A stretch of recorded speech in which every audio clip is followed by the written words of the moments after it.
Hi everyone, I want to have a small moment of sincerity before we get into today's video. I think for me, I've strayed a little too far away from what I originally meant for this channel to be. I think I've been trying so hard to replicate what I know works within the typical review fashion that I've kind of lost a bit of myself along the way. So starting today, I've decided I'm taking a super hard break from the content that I've been making, and I'm gonna restructure and reformat everything to be exactly what I want to see. Thank you all for being here during this transition, and I hope that you enjoy the format that I'm gonna be taking going forward, because it is absolutely more of what I'm interested in seeing and more of what I wanted this channel to be. So let's get into it. Hi, hello everyone, my name is Jer, and look over there! I was not about to mix a freaking lemonade over here, so cheers.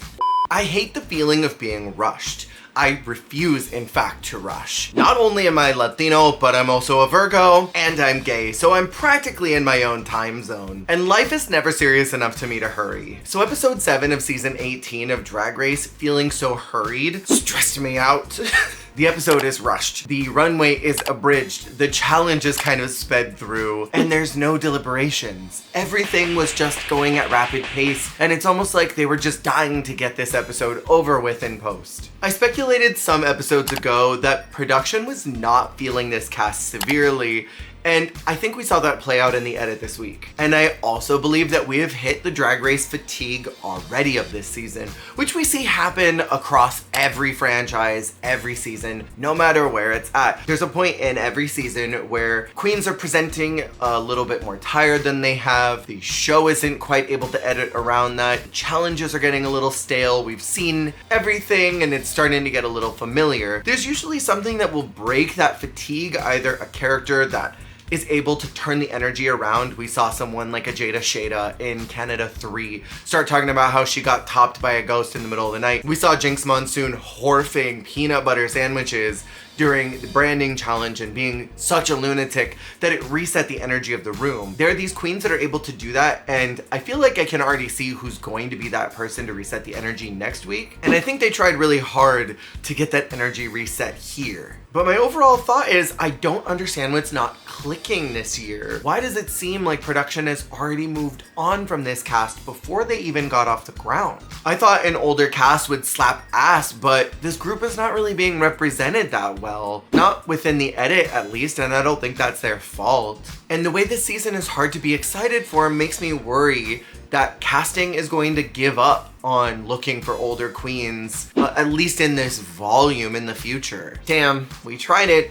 Didn't hit. Back to 20-year-old twinks. That is my worry right now. The queens this week are tasked with creating duo political ad campaigns for a faux drag queen proposition, followed by transparency on the runway. A hilariously ironic prompt considering that American politics in particular are the definition of opacity. Last week I was worried a little bit that the political episode was gonna be a little too like tee-hee har-har about everything and not have enough actionable material to encourage the maybe younger fan base who are pretty apathetic towards politics and don't have a reason to go out and vote, or even the millennials who don't feel like there's much of a reason to participate in the system. They feel like it's rigged, so why even bother? And while a show like Drag Race isn't necessarily going to completely change someone's mind, it has the power to impact people on a broad level. And so I was hoping that they would take that opportunity. And I think this thing I was worried about was the undercurrent of the episode, from RuPaul essentially saying politics are important, but today you get to be silly, to the queens talking about this political hotbed of the states later,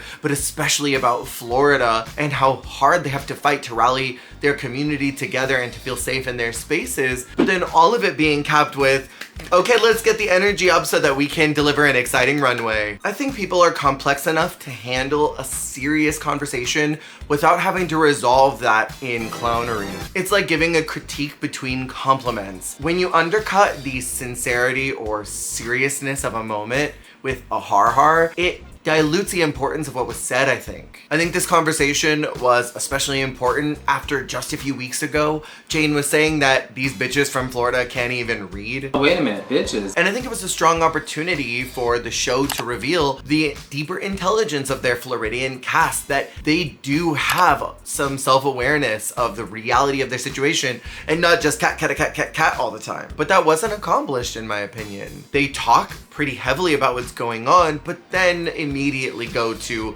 let's just dance and have fun and not think about those sad, serious things anymore. I know that people have a hard time delving into these things that are scary, that are happening in the world around us. We need to have these conversations. And if we resign ourselves to not caring politically, then what's even the point of caring about Drag Race? Why put so much energy into being mad about production on this fake competition show, but not give any of that smoke to the people who are actively trying to rip our rights out of our hands? So here's something small and actionable you can do right now since the show didn't give anything. Find grassroots organizations in your area if you can. Protest if you're able to. If you can't protest, that's fine. There's other things you can do. Figure out who your state representatives are. If they are voting in a way that does not represent you or the communities that you're a part of, send them emails, call their offices. Encourage your friends and family and community members to do the same, to let your voices be heard. If you can donate to organizations who are actively working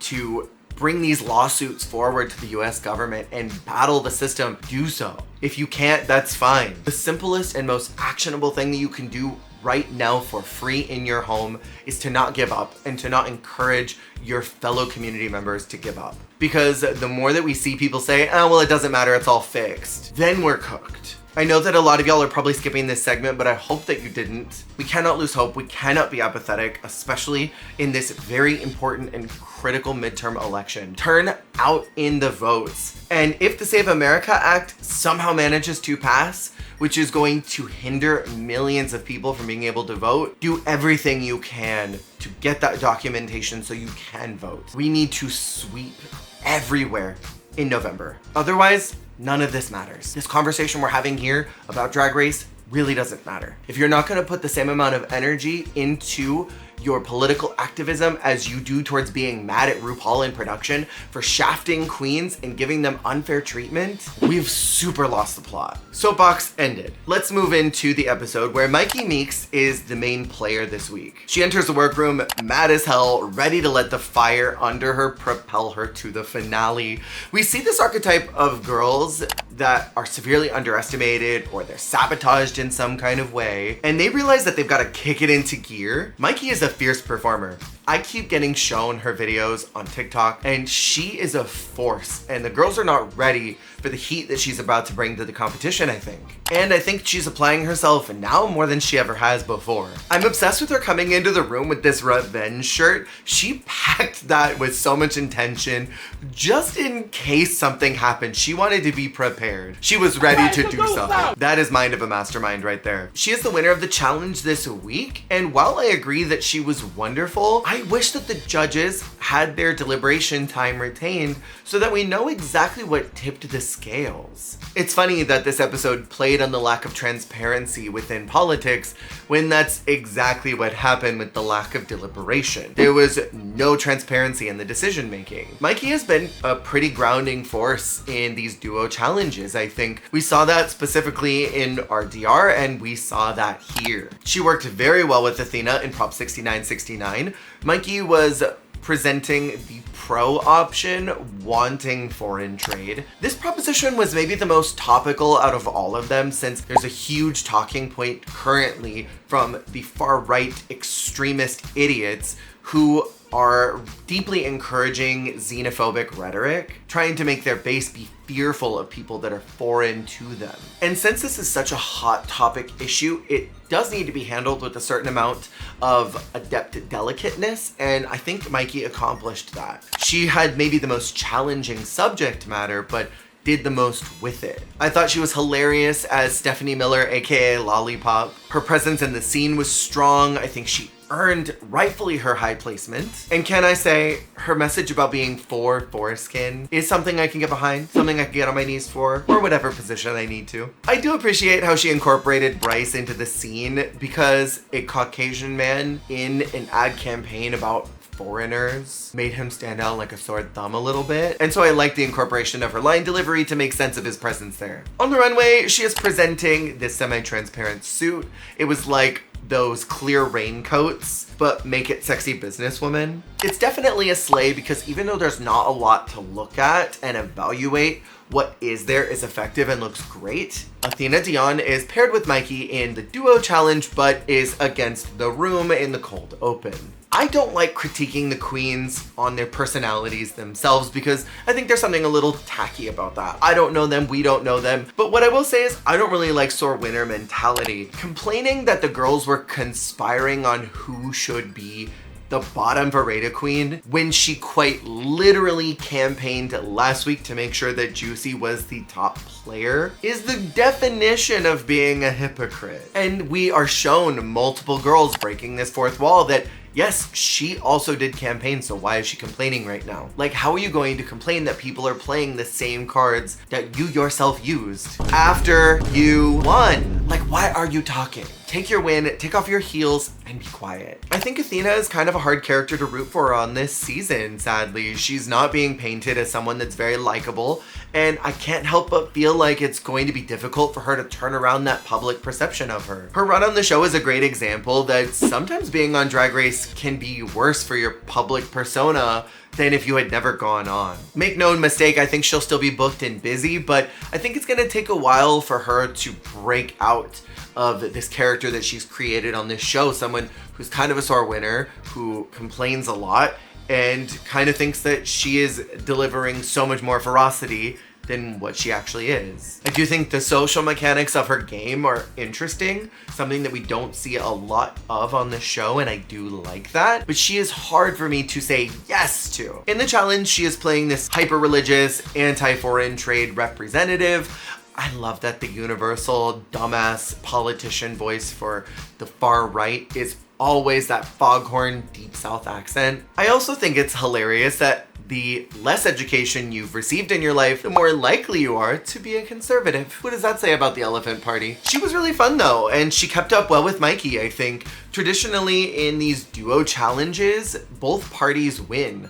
So I was a bit confusified why this pairing didn't receive a joint win. That's been the industry standard for so long that either the duos are both win or one is in the top and one is in the bottom, but that wasn't the case this week and it seemingly disappeared for no reason. Maybe they just really did not want to reward Athena with another win back to back, but this would have been more justified because she actively kept up with Myki. And I think they needed each other to be effective. Like Myki's dumb bimbo character is so funny because Athena is playing the straight man in this role. And for Athena's, I can see right through her runway. She has this gold coat petal dress, which I loved. This is the first time all season I have not seen Ariel Versace in the mug. I enjoy this color on her. The lining is luxe. I do wish that it was cinched in just a bit at the waist so it was snatched, but it's a fantastic slay of a look regardless. Jane Don't this week is falling into the background and leaning into her Comedy Central role, I think. It was interesting to see the edit sort of cast her aside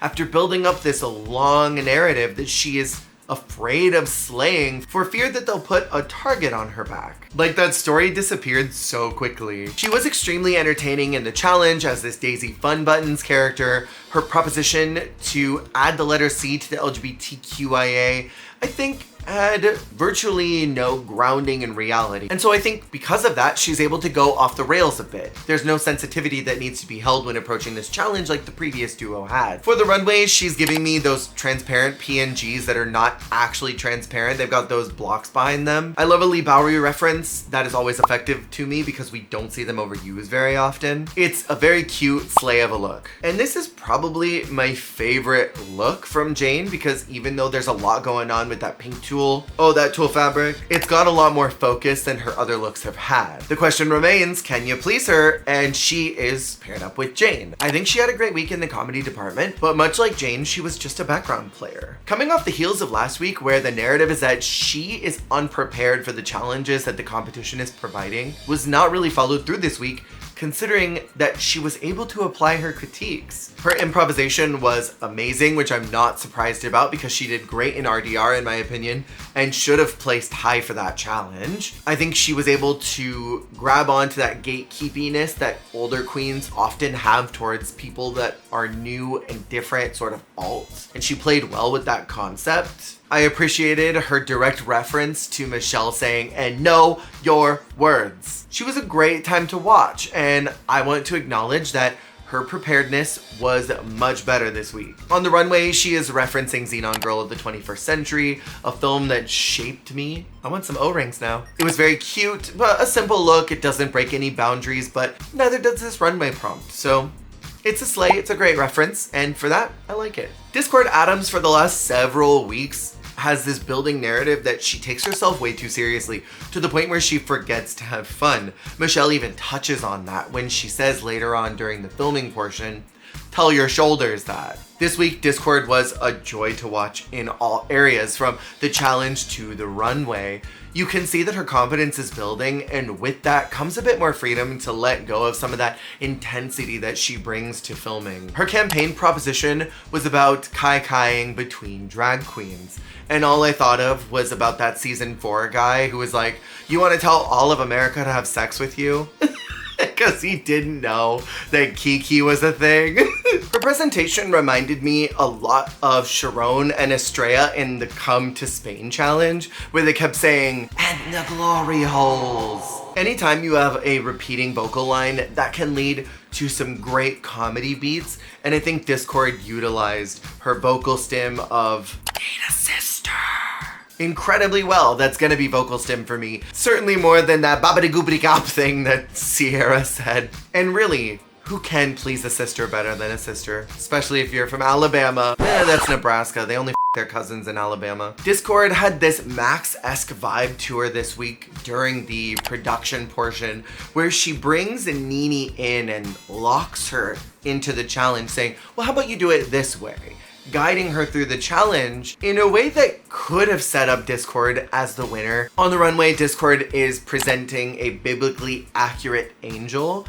I don't really get, I can see right through her from this, but it's still great. Paulo Perfeccion, this is how you're meant to look when you do a biblically accurate angel. The incorporation of the small eyes everywhere I think was a great detail. It intersects camp and glamour in an interesting way, and I enjoyed seeing her be a little less formulaic with her runway presentation. She really seems like she's coming into her own at this point. It was a slay all around. Very glad to not see her hold back anymore. Nini Coco is partnered with Discord and had the same problem that she had in RDR. She just wasn't present, she locked up, but I do want to know why both her and Vita had the same bird box reaction while they were recording. They were looking off camera to something behind them and sort of looking fearfully at it. Maybe there was a big teleprompter or maybe a big screen with all the info and they were just focused really hard on what it was, but they looked genuinely scared of whatever they saw. Maybe it was RuPaul holding a gun and she was like, "you better not f this up." Nini's improv abilities leave a lot to be desired, I think. And after her struggling so hard during the production process, I was interested to find out that that wasn't a plot point at all. When a cast member is tough to coach, that matters until it doesn't, and in my opinion I think that Nini is an endgame player, so they weren't gonna give her that story beat because they didn't want to harm the trajectory she's already on. On the runway, I like this candy inspiration. Insert jokes about licking lollipops. The headpiece converting to an accessory is both interesting as well as utilitarian, which I live for. She looks great in orange, as we established in week 1 during the design challenge. She did a great job, I think, at bringing transparency and sultriness while also being a bit modest. It's a slay. Mia Starr this week chose the role of being pro padding. Padding is absolutely something that is floating around in the Drag Race universe constantly, or even in the drag universe constantly. Should you pad? Should you not pad? Should you do breasts? Should you not do breasts? And because this is a point of contention, there's a lot you can play off of. And I think this was a great challenge to lean in on what you know, considering that she is the boom boom gun when it comes to padding and illusion. These roles were quite literally typecast. It would be like in season 8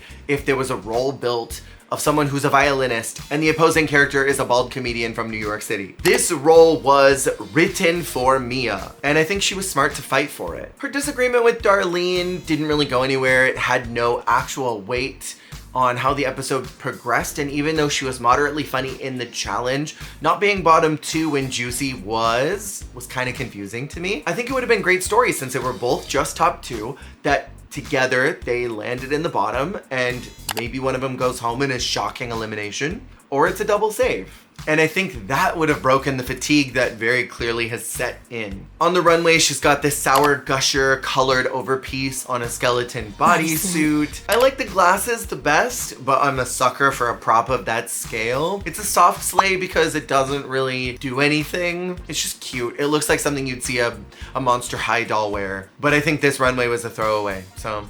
Juicy Love Dion was getting the self-doubt storyline again. These fierce dancing queens come onto Drag Race not having improv skills or design skills or acting skills. They're just fierce. And they end up with a grounding force like Myki in something like an RDR, and they snatch a win because they had someone who's really skillful at what they do help them find their way. So when we get this far into the competition and they're unable to replicate that same success, it makes that first win come across like a fluke. I liked what she wanted to do with saying that padding is bad for the environment, but it was maybe too serious and didn't have enough comedy. And the judges wanted to laugh here. That was the goal. The best part of her ad was seeing Bruno in underwear and a full unit. That fried me. On the runway, she's wearing this beautiful crinoline dress. I love that she keeps challenging our perception of what her drag looks like, but I wish she was able to bring that same energy of showing different sides of herself to the challenges. The shape of this was almost a classic Dior. It was very gorgeous, very slay, but she gets an interesting critique from Jamal about how she's a dancer. You're a dancer, so you're physical. When would Jamal have received this information from Boots on the Ground experience? It was like a Mad Libs, hey, we'll give you $100 if you say, Juicy, you're a dancer during your critiques. I think it would have meant more from Michelle delivering this information because she knows this firsthand rather than read it from the dossier. Juicy unfortunately did have to lip sync this week to Houdini by Dua Lipa, a personal favorite of mine that I love, but I was disappointed in the cut of the song. It was all over the place. Huge chunks of the song were removed for reasons I'm unsure of. Again, more hurrying. Maybe Vita did know the lines and was giving ferocity during those parts that were cut, but her being sickening did not align with the edit that they were trying to show us, which is that she didn't know the words and that she was kind of the fool in this song. It's kind of my exact problems I have with them not including deliberation and just hurrying to the elimination. It's very, let's just get this over with, but I find myself as an audience member asking why? Why was this removed? What was said or done in these parts that didn't align with the final cut? Did Juicy chew? Absolutely. But again, the cuts were wild. I will say she looked a little bit like the girl from the Chandelier music video, got a Danny DeVito makeover. That headpiece made her look like she had a pink cul-de-sac. And that Nude Illusion 2-piece was the nuts with this combo. Darlene Mitchell leaned in this week into her typecasting in the same way that Mia did, even though she sort of settled with the bedroom queen role. She made a deal with Mia that if there is something in the future where they need to decide the parts, that Darlene will get priority over Mia. I'm hoping that will benefit her in the long run and not just be a storyline that dies in this episode. I think Darlene easily could have snagged a win in the exact same way that Myki could have. She was engaged, and being able to have so much presence while being essentially stationary is a massive skill to have. Bedroom queens and their validity as drag artists and authorities in the drag world, I think, is also kind of a hot button issue right now. But look at queens like Deer or Trashly who are killing it on Twitch, proving that you can do drag from the comfort of your home and be just as effective as a queen in a nightclub. You can have just as much, if not even more reach. And I appreciated how much Darlene gave here. On the runway, she's inspired by Frankenhooker and by Rocky Horror, two references that I love for the concept of this. I love the camp of those massive breasts on the X-ray. It's exactly what I want to see humor-wise from a queen like Darlene. It's a slay, she's a slay,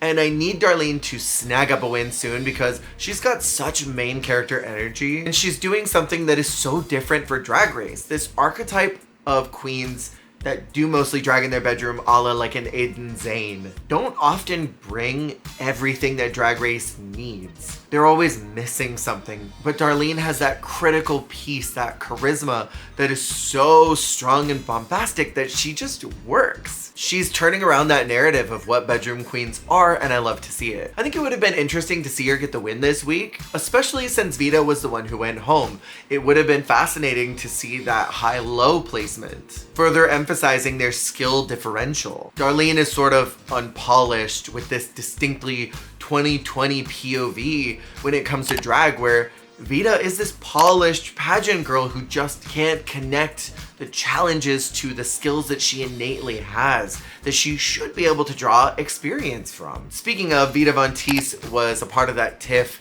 in getting the padding role, and since she fought so hard for disco just a few weeks ago, I couldn't tell how much of her interest in padding was genuine and how much of it was just rage baiting again. Knowing how she plays her long game, it does call into question what her motivations were, and it does make them a little murkier. She, like Nini, was also bird boxing during the recording process, and I was wondering so heavily what the heck they were looking at. She was underwhelming in the challenge, and later again on the runway. In the challenge, she was super stiff, very scripted, seeming distracted and not present at all. And on the runway, I'm so tired of chopping her, but this is the only thing I didn't like of the night. It's just a swimsuit with things on it, and I'm not enchanted fiercely. I'm sorry. It's disappointing for me, who loves polished, experienced drag queens, to see someone like her buckle and not be able to deliver. And even though I think she was quite bad this week, her bottom placement did come off as the sort of opposite Lanesha effect. The Lanesha effect is where you do really good in a challenge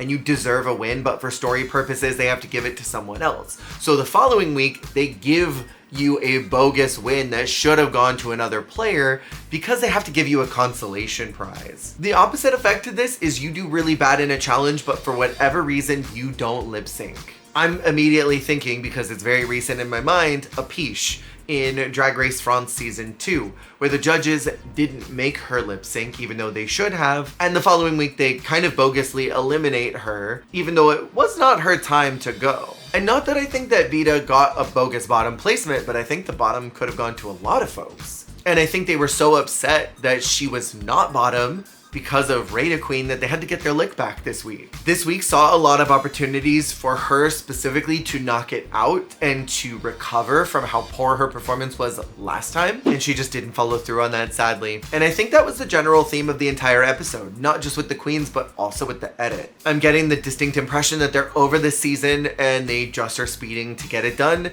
and none of these fears have been assuaged much. Next up is a shakeup to the Snatch Game, but they're doing an Of Love style, but also another twist, they're looping in Love Island. While I hate Of Love Snatch Games, I think mainline Drag Race desperately needs a shakeup. It needs something to give it a little bit of a refresh. And this could be the thing that stops it from being dull this year. But I'm gonna hold off my excitement until we actually get into it. The Snatch Game pageant in UK 3 I thought was hilarious and brilliant, so I'm hoping that whatever they're experimenting with right now with Snatch Game will lead to better alternatives for it as a challenge. What did you think about the episode this week? Let me know in the comments below. Thank you so much to my Extravaganza Extra members for supporting this page. If you want to join, that is directly below. There should be a little button that says join. I hope you enjoyed this new format. Let me know what you thought of this video structure, and I will see y'all on the flip.